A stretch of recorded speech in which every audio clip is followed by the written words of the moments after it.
Today on the Chat and Chew Show, 32 years worth of experience. That a lot of times my husband be getting on my nerves. Carly, you can't say that yet because you're still new married. Say it. I was like, yes, I can. I'm like, correct. I can. But I'm like, I have to like sometimes just do. I have to say this is gonna be stupid. My husband's a good man. He's a good man. And she start magnifying all this stuff. Be like, I'm getting divorced. No. Right. You know, but yeah. Hey, it's Carla, aka Home Cook K, here with a delicious vegan version of a Southern staple for you. Southern green beans and potatoes. Well, hello everybody, and welcome to the Chat and Chew Show. My name is Betty. And I'm Roxanne. And look, we have other guests. Say your name. Who are you? Hi, I'm Vanessa. Hi, I'm Carla. And the whole team is here. Yay!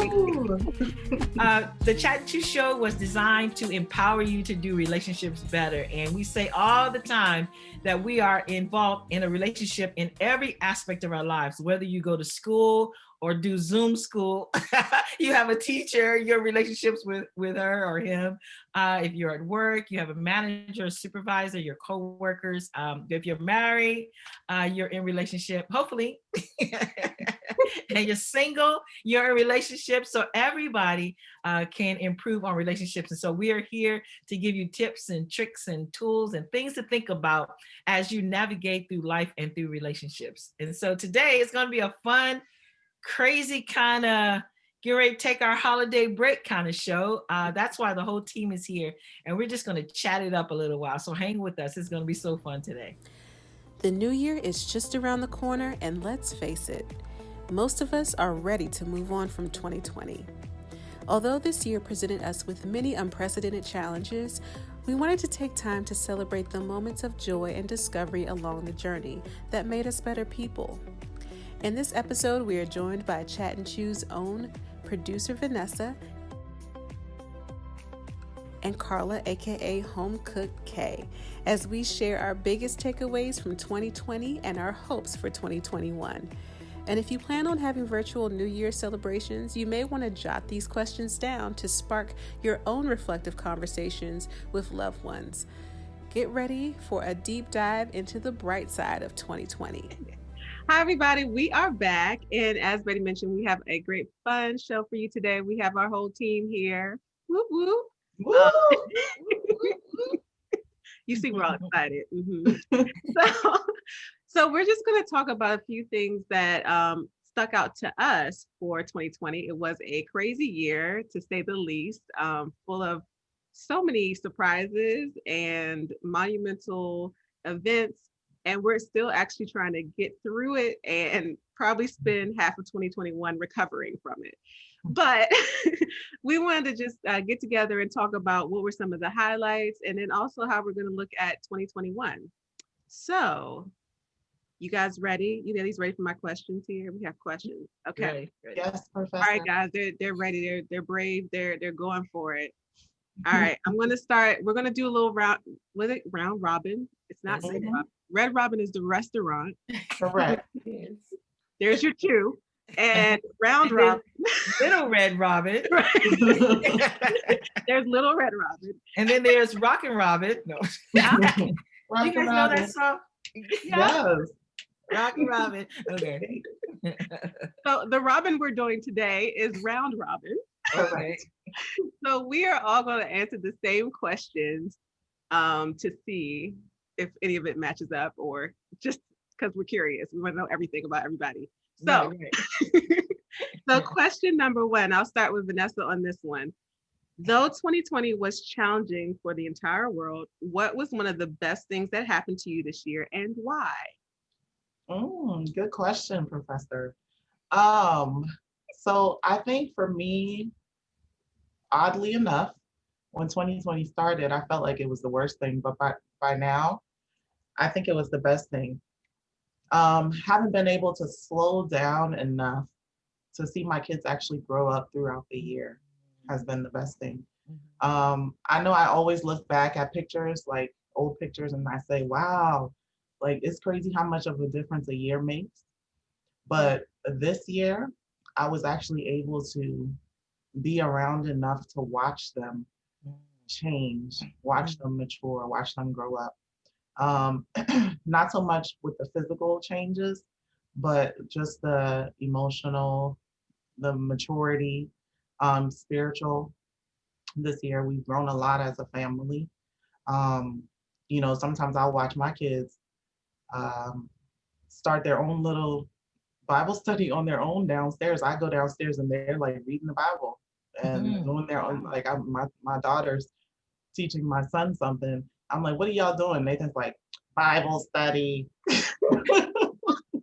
How old are your kids, Vanessa? Zion is 13 and Nathan is 10. Wow. And so, she'll pull him and like, come on, Nathan, let's learn something. And he may not always be ready. But it's hilarious to me because I just feel like I was moving so fast every other year before this. I didn't, there was no time for us to see what was going on with them and actually be a witness. And I remember my daughter just turned 13 this July, and I got to see the shift of her turning from adolescence to teenager. It was very interesting. Wow. And so I think that was probably the best thing that happened to me this year. It's been really awesome to watch that happen between the two of them. Wow. Beautiful. What about you, Carla? So 2020 was really challenging, not just for the world, but for our family in particular too. So I want to acknowledge that, and also just state that one of the things that helped me get through in particular was knowing that all things work together for the good of those who love the Lord and are called according to his purpose. So during those challenging moments, that was something that I kept repeating to myself, an affirmation, if you will. And the best thing that came out of this year was the opportunity to actually step into more of my purpose, into creating a small business. So I already do leadership coaching and consulting for my full-time job and have been thinking about it for years. About how do I do this? How do I do this? I had like tons of informational interviews with people who are doing it. Excuse me. And this year decided just to, with the downtime, right? I was home. I didn't have to worry about that commute. My job during the time when I launched it, it was a little slower. Now things have picked up, so it's more of a balancing act. But decided just to step into it, to be courageous, and to start my own small business. So that is one of the best things that's come out of this year, and I think that will continue in the years to come, hopefully. Carla, would you consider yourself like an entrepreneur? Did you have like an entrepreneurial spirit, or did you just like I'm okay doing a 9 to 5? No, never. So I'm definitely the entrepreneur spirit. Like I was never comfortable 9 to 5. That's why I'm even grateful that, in the last, probably my whole career, there's been I'm never just behind a desk. There were always different things that I'd be doing, whether traveling or going to different client sites, or even being able to work from home at times. So just being able to do something different is really important to me. I get bored, even with the cooking segments, right? Like I never create the same thing over and over again. Even why Roxanne invited me in, I'm never making the same meals again. So I like the difference that life can afford us, and entrepreneurship, doing something different outside of the ordinary, that's part of that. I'm always amazed at people who can just step out, because I am learning not to be a chicken. We all are. I'm trying not to be a chicken, but I'm just amazed at people who just say, I'm going to go for it. Cool. Yeah. Oh, Betty, tell us your best moment. I had to think, because this has been a tough year. I really had to okay, what good has happened? What good? And I would say that probably the best thing, we celebrated 32 years of marriage. Wow. 32. Can y'all believe that? And I'm only 33, so I don't even know how that happened. Married from the womb. I know. I'm like 32. can you even wrap your brain around that? Mhm. Like before Elwood, I've never been in a relationship more than a year. Like I never really had like boyfriends and all that stuff. Most of you guys know our story. We met February. I can't remember what year now. In February, 33 years ago. Met February, engaged by April, same year, married by December, same year. Mm, Isn't that crazy? I wow. didn't know him from any, I just met him, and here we are 32 years later. So it's just crazy. Now, this is so crazy. My son is going to kill me, but I'm going to tell you anyway. He has met a young lady, Oh, oh, and everybody's telling him he's going too fast. But in my mind, I'm like, when you it's know, you normal. know. Yeah, like It's just crazy. But I would say that's probably the best thing, 32 years that we That's awesome. celebrated. But isn't that crazy? nice. Awesome. I like so I'll answer mine. My highlight for the year was the More Time to Slowing Down. But I actually also released the album this year, a full out my first full album. Yes. Um, that's Zoom talk for excitement. So if you're in your next meeting, do that.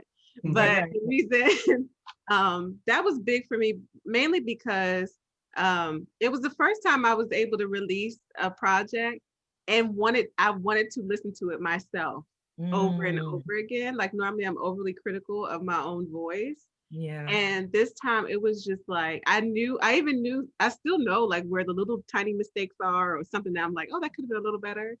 But it's not even like a thing to me anymore. It's just Wow. like I'm jamming. So it's like this full circle acceptance of myself Mm, this year that kind of symbolizes. And so that was my big highlight. mhm. Wow. Cool. Yeah, this has been a tough one, but thank God we all can find something. Right. Something. Yeah. I have this phrase that I love reminding myself. If you can change the way you look at things, the way you look at things change. Mhm. So if you Wow. change the way you look at it, like this year's been tough, but if you can change that, and then you can find something, and that's in anything that you're going through in life. If you can look at it from a different, aspect, even in something as hard as loss, you can change the way you're looking at it. That now I don't have them, but I still have the memories of them. Mhm. That Yeah. kind of thing, and it helps you just get through life. When you can change the way you look at it. Mhm. That's so true. And I feel like So- if you find that silver lining, you can lean into it too. Like, Mhm. oh, I'm learning a lesson from this, and Mhm. let's lean into that. Mhm. What can I learn more about that? Yeah, I was actually watching a short sermon on Instagram last night, like a little clip of a sermon, and the pastor was saying, when you magnify something, his question was, does it get bigger? Mm. And everybody was like, yeah, it gets bigger. And he was like, he said, okay, let me ask the pastors, when you magnify something, does it get bigger? And the pastors were like, no. And then he was like, no, it doesn't get bigger. You just see it bigger. Ah. And so the point was, if you magnify God, you see him bigger. That's all Yeah. the things of God in your life, if you magnify that, you see it bigger. So it's just another lesson on perspective. Whatever Mhm. you magnify, that's going to get bigger in your life. Yeah. So if you magnify the loss, if you magnify the things that are negative or sad, that's all that's going to get bigger in your life. But if you choose to magnify the good and the Yeah. positive things, it's going to get bigger. Yeah. That's even in relationships, because just imagine, especially a close relationship. People at work, you can navigate different. The lady at the store, different, but people in your house, whenever you're thinking about your kids and all, whenever you're thinking about the negative or the things that you don't like about them, and that's what you focus on, that's what grows. You know what I mean? It grows in your Yeah. mind. And so Yeah. then you function and you interact with them based on that. Yeah, because that's how you see it. You see it bigger. Yeah, you do. Exactly. And if you're mad at them or disappointed or whatever, if you can start looking at some of the things that are good about them and just focus on that. I'm laughing again because I got like 32 years worth of experience. That a lot of times my husband be getting on my nerves. Carly, you can't say that yet because you're still new married. Say it. I can say it. I was like, yes, I can. I'm like, correct. I can. I can. But Yeah. I'm like, I have to like sometimes just do. I have to say this is gonna be stupid. My husband's a good man. He's a good man. Yeah. You know? And she start magnifying all this stuff, be like, I'm getting divorced. No. Right. You know, but I yeah, love it. yeah. Okay, this is a good segue into my next question. What was your biggest lesson learned in 2020? And we'll start with Carla on this one. Mine was to trust my intuition more, right? Like there were little things, there were big things that happened, and just like really, like we said, we had a lot of slower times this year. So opportunity to be still and listen to what the spirit and what my intuition was saying and follow that. And that's something that I had been really trying to figure out how to do for years, right? Like, do I to go this way or do I, oh, who can I call? Who can I listen to?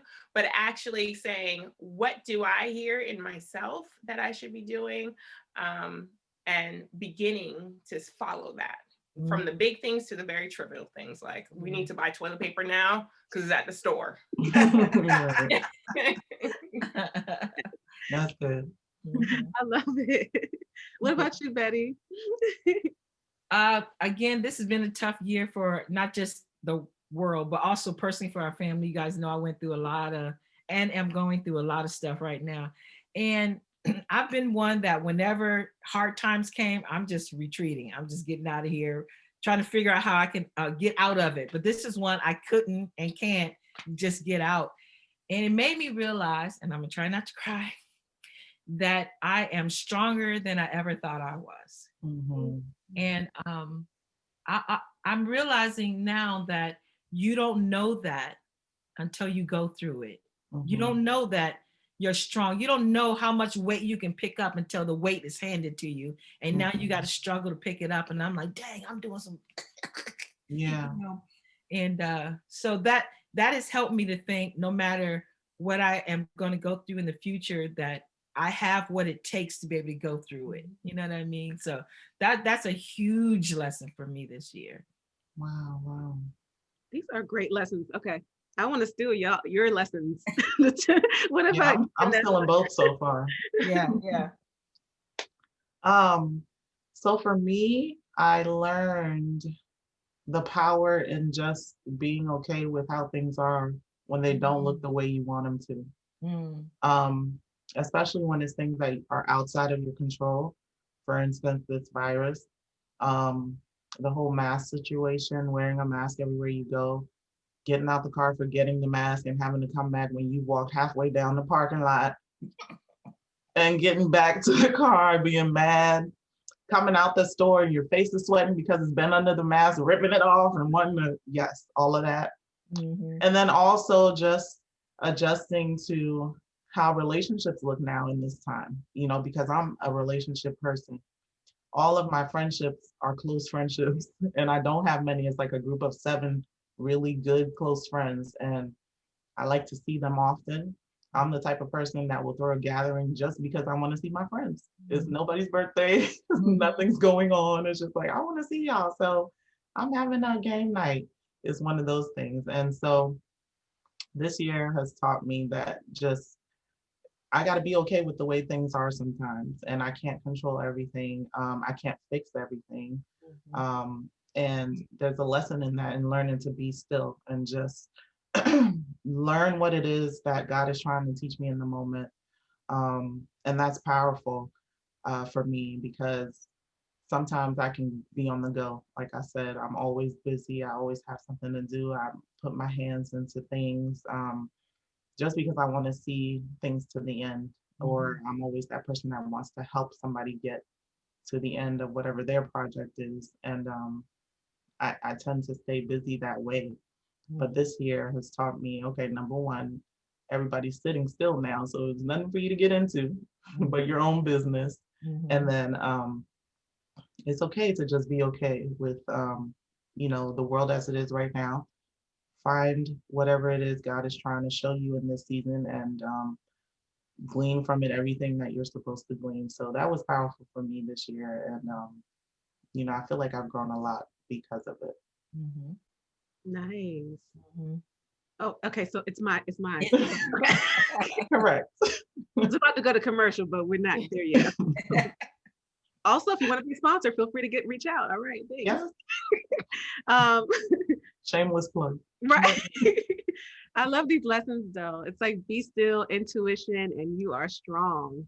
My biggest lesson that I had was actually it came from a quote, but it's basically just to be aware of what is actually happening right now versus the fear and anxiety and stuff that I'm building up in my head.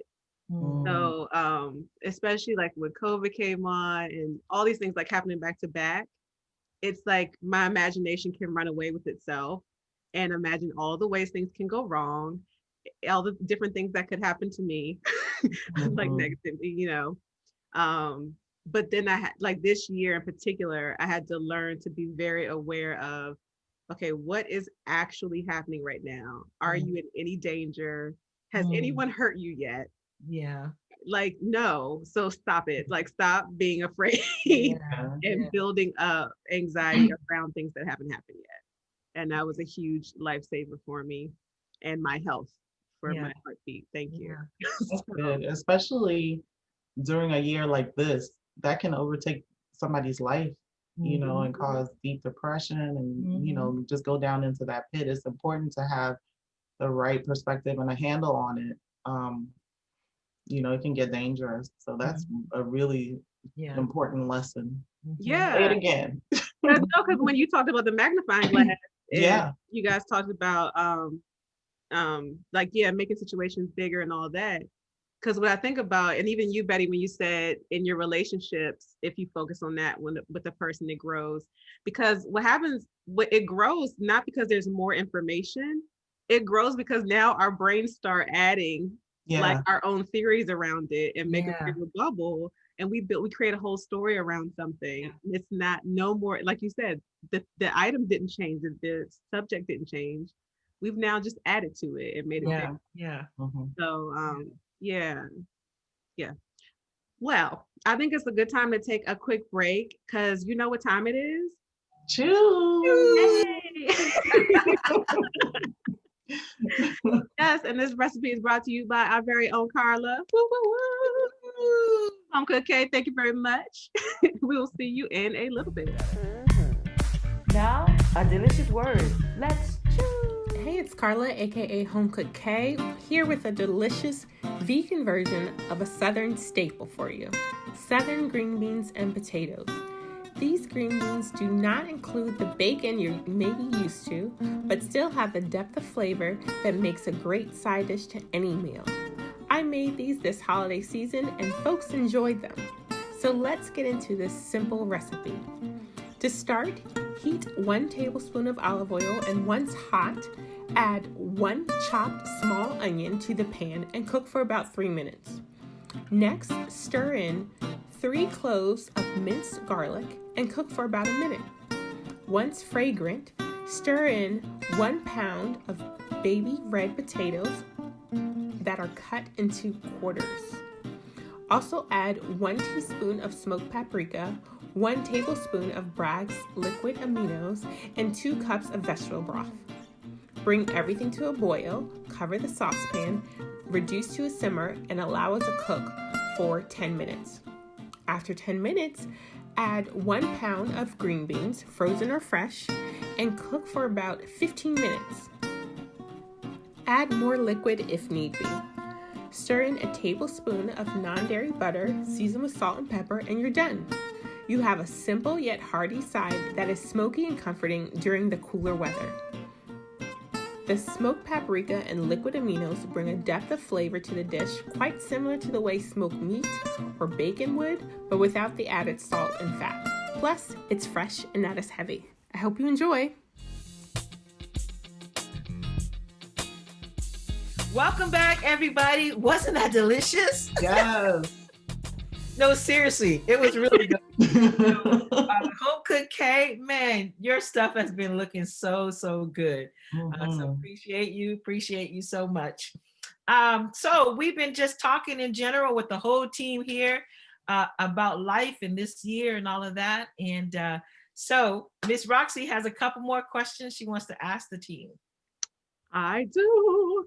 And thank you all for being. Wait a minute, you went straight Oprah. I do. Someone make a meme so I can be like famous. Yeah, I also want to say thank you, ladies, for being so transparent about your year and how you felt towards it, because this has been great and great lessons of yours that I want to steal and take home for myself. So this next question is for 2021. And looking forward, what are you looking forward to in 2021? How do I find those moments of joy and emphasize them in my life? The dancing has been a big deal for me. I recently did it on Zoom with a friend too, and that was like a moment for both of us to experience that joy during a tough time. Yeah, so the joy as well, and finding those moments of joy and seeking those out too. The thing about joy, I'm sorry, I'm like stealing some of Carla's, but the thing about joy is that it not only affects you temporarily, but it can have lasting effects. You know, when something brings you joy, you're like, it stays with you. I don't know if you like when you, Roxy, when you watch the sun, you know, it probably has the rest of the day, you could probably feel this, I don't know other words, lightness and, you know, and that kind of thing. Yeah. Do you guys know there's a Netflix special? Where is she from? I think she's Chinese, and she cleans. And she's yeah. Marie Kondo. Maria Kondo. What does she say? Things that spark joy. Yeah. Yes. Yeah. Does it spark joy? You know? Can you imagine going into 2021 like that? You know, you're looking in your closet or looking in your life or looking in your whatever. You're like, does this spark joy? Oh my God, this will be this. You could preach on this one. It's like the relationship that you're in. Yeah. Does it spark joy? Yeah. Or is it full of trauma and anxiety? Maybe you have to discard it. Okay. All right. I feel that. That's a good tool for evaluation. It is though. It is. Have you ever been around anybody who is just a joyous person? Yeah, it's contagious. The effect that they can have on everybody else. You know, it's just amazing is that I aspire to do that, just to find places of joy in my life. Because I think sometimes we live like with this thing on us, you know what I mean? Like this heaviness always. And when joy does come, then we question it like, oh, what's going on? Right. You know? And I believe that God has come that we can have life and have it to the full. Yes. He wants us to experience that. Anyway, thanks, Carla. Yeah. My husband is actually a very joyous person and finds joy all the time. So being around him causes me to shift that heaviness that is natural to me. To be like, okay, let me play, let me create, let me just find the things that create joy in my life and focus on that. And one of the questions that I started to ask a few friends this year is, what are you looking forward to this week, right? When we're in moments of extreme, like either trauma or hard decision-making or tough times, like what is that one thing, if you can't find a lot, what is that one thing that you're looking forward to this year? And searching for that this week, rather, searching for that, and then being able to focus on that and be grateful for that moving forward. Yeah. I think one of the ways you can do that is start creating a gratitude journal. I don't do that, but just imagine, even can't find anything, you just go look in your journal, and it can help you. Yeah. I just had a thought. What would it be a great challenge for 2021 is to find the joy in your day, your work. Like if that's where we spent our energy, we talked earlier about, what you focus on grows basically, or how you see it grows. Maybe if you start looking and digging and finding places of joy, for your life, how much better, even if it's chaos all around you, how much better you will be and function, in the world. You probably make some people mad because, some people don't like people. Like, the Debbie Downers. They don't like that. But just for your own health, that might be a good challenge. I mean, that is. And it's funny, I'm not gonna lie, I shed a lot of things in 2020 because of the downtime. It made me like really evaluate how much stuff I was doing. And if and when I couldn't do it, did I even miss it? Mm-hmm. And half the stuff I didn't even miss. It was like, oh, I get to stay home and not do that. That's great. And so Yeah. I actually ended up shedding a lot of stuff. And it's funny because I used to say in my head, like, does this spark joy? No. No. And I'll be like, okay, it's time to make a phone call because this is not sparking joy in my life. Yeah. And why do that? Yeah, because I deal with anxiety, so it's like super important to me because I also don't like want to have to just pacify the symptoms that come from it or whatever, but more so like the root. And a lot of the root is like, okay, what boundaries do you have and what things are you doing out of obligation? Because you feel like it looks better if you do this, or you're people pleasing or whatever, versus things that you actually are passionate about. And it's funny, for some reason it's like I feel bad not doing things just out of people pleasing, but I am passionate about helping people. So it's like, why not just help people in the way that you're passionate about doing it instead of feeling obligated to do what people want. Yeah. So that's good, Roxy. Yeah. Wow, ladies. I just think you guys are beautiful people. Can I just say that for the record? Right back at you. Yeah, before we got on, Betty got online first and she was singing to herself. And I was thinking to myself, I was like, Heifer told Betty she's like my favorite worship leader ever. Oh. And for those who don't know at home, if you're listening for the first time, Carla and Vanessa are also like really close friends to me too. So it's like these people, I've vetted these people, and so these are amazing, amazing ladies. So I just want to say I definitely appreciate you all and have appreciated you this year. Also Carla for stepping up and giving us some good recipes season 2. And we'll be exploring some new fun things in the new year with like if you are a food blogger and stuff, feel free to reach out because we'll be featuring some food from around the social globe.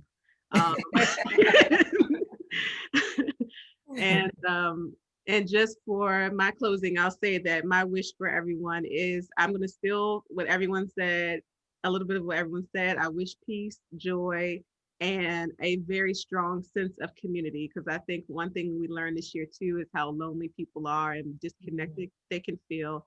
And I think people started reaching out to each other in the midst of COVID, because it was like, oh wait, people matter. Let's let's start talking to people again. Yeah. I really wish in 2020 that we continue this strong sense of community. That said, are there any last words that we want to say before we wrap up this episode for 2020? I want to say thank you to Carla for stepping up and stepping in. Carla is going to be pursuing other interests and stuff. And so we really, really appreciate you stepping up. And it's funny because you're like, this takes a lot. It's a lot. So we appreciate you so much. Thank you.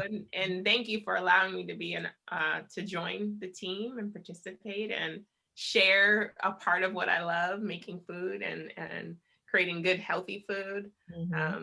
I did learn a lot. I learned a lot from this experience. I have much respect for food bloggers and recipe developers, much more. It takes work, and you all deserve all the credit for everything that you are doing. But thank you all, and I hope you all enjoyed the recipes. We're able to bring some of those dishes into your home as well. Carla, I want to tell you that I did make that sweet potato souffle for Thanksgiving. Ooh, it was yummy. Yay. It didn't last on the table. So that went very well. Good. Yeah, it's a fan favorite at our Thanksgiving dinners as well. My sister requested it specially. I wasn't going to make it because I already made it for the episode and made it to give to friends. And she was like, I want it. So did she hit you with the, oh, you gonna make it for them and not for me? Yeah, I don't, just make a small one. It doesn't matter. You ignore your family? That's what you're gonna do? Say no. Right. The guilt trip. Well, awesome. Thank you, ladies. And I second everything. Thank you, Carla. Mhm. Thanks, Vanessa, for killing the game. You guys know she gets all of our guests and stuff. Yes, So, Vanessa. yeah. Woo! You're welcome. Yes. We have had some great Yeah. conversations.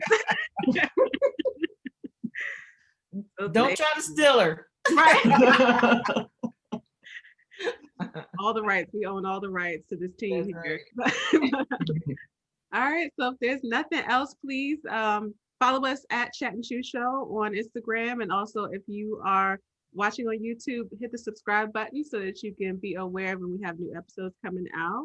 And we'll see you in the new year. Yes. Merry Christmas and Happy New Year, everyone. Yeah. Happy holidays. Happy holidays. Happy holidays. Bye. Bye.